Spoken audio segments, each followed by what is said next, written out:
Imagine this, you're all done with your responsibilities for the day, it's raining outside, and you've just sat down on a comfy couch wrapped in a blanket. And with a bowl of ice cream?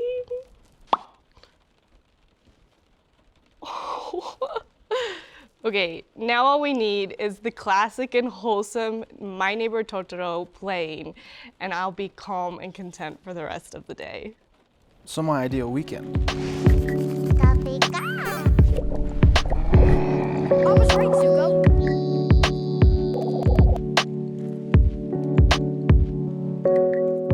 Okay, so I love Studio Ghibli films. They're so beautifully animated, magical, and they're just heartwarming stories. Yeah, and I feel like I need those kinds of stories with everything going on in news and in politics right now. Well, Studio Ghibli films are actually really relevant to today's news in a way. I've been thinking specifically how they can teach us more about gender and identity. Oh, for sure. They have so many different kinds of characters, male and female, young and old, human and not. On top of that, it seems like the worlds they live in don't have the same gender expectations as ours, meaning characters are allowed to express themselves the way they want. You know, I've been thinking that this is especially noticeable with Tatsuo from My Neighbor Totoro. He's the father of two young girls, Satsuki and Mei, and he's the perfect example of a character who steps outside of traditional gender roles. Yeah, I mean, for instance, traditionally men are looked at as the ones who go to work and get the money, while women stay at home and take care of the house and kids. For a lot of us, that may be the case, but to think that that's the only way of doing things is super limiting. That's true. I feel like we're finally seeing people break out of these norms more and more. There seem to be more women in positions of power, and men are becoming more comfortable with expressing traditionally feminine qualities like sensitivity and sadness. Yeah, I think celebrities like Harry Styles and Aubrey Plaza are pretty good examples of this.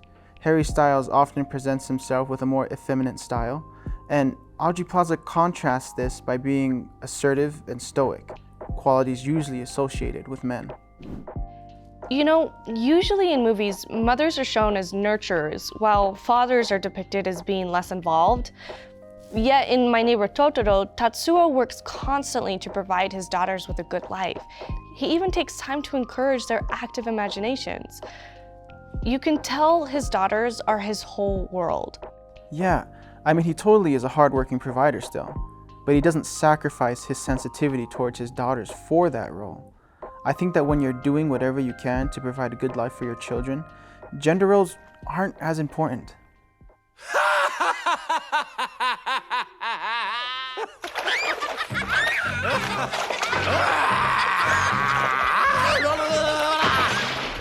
Okay, another iconic example is Lady Eboshi from Princess Mononoke. She is a boss. She is so authoritative, and she's totally in control of both her business and the war that she's winning against the samurai. Yeah, she's such a legend. I'm a little intimidated by her though, and yet a lot of the forge workers see her as a motherly figure. She's taken in so many former slaves and lepers and employed them. She's almost like the mom of the forge. You must lead hard lives here. Yep, I suppose. Yeah, but it sure beats working a brothel in the city, huh? Yeah, here we go. Yeah, she totally breaks gender norms, demonstrating traditionally feminine and masculine characteristics. She's bold, but also nurturing.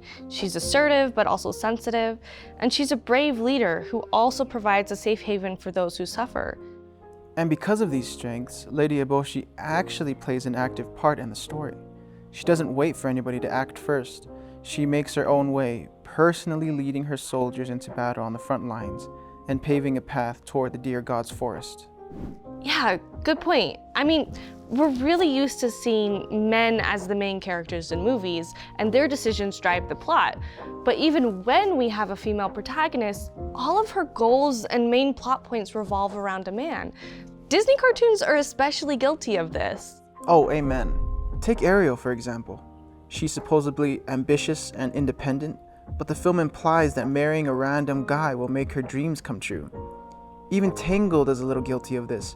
Rapunzel's whole story would have never started if Flynn Rider didn't show up. And Sleeping Beauty.